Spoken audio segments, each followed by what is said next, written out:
Hi, இன்றைக்கி என்ன சமையல் பார்க்கலாமா? சுட சுட சாதம், அதுக்கப்புறம் கலந்துக்கிறதுக்கு பருப்பு பண்ணியிருக்கேன்.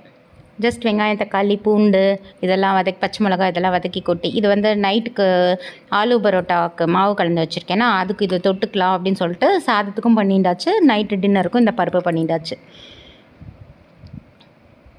சூப்பராக இருக்கும் இது நெய் குத்தின்னு சாதத்தில் கலந்துன்னு சாப்பிட்டா.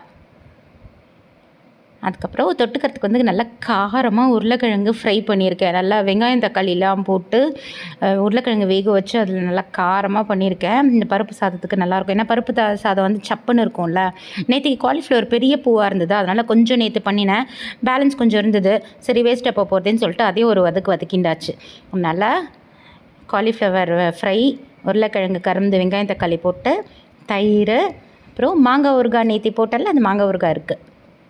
உப்பு சரி இருக்குது, அது நல்லா எண்ணெய் விட்டுண்டு சூப்பராக இருக்குது. அந்த எண்ணெயில் சாதம் கலந்துன்னு சாப்பிட்டா கூட அவ்வளோ நல்லாயிருக்கும். இதோ மாங்காய் ஊறுகாய். இதுதான் என்னோடய லன்ச் பிளேட். எப்படி இருக்குது? என் சேனல் பிடிச்சிருந்தது அப்படின்னா கண்டிப்பாக என் சேனலுக்கு சப்ஸ்கிரைப் பண்ணுங்கள், என் வீடியோஸ்க்கு சப்போர்ட் பண்ணுங்கள். பாய்.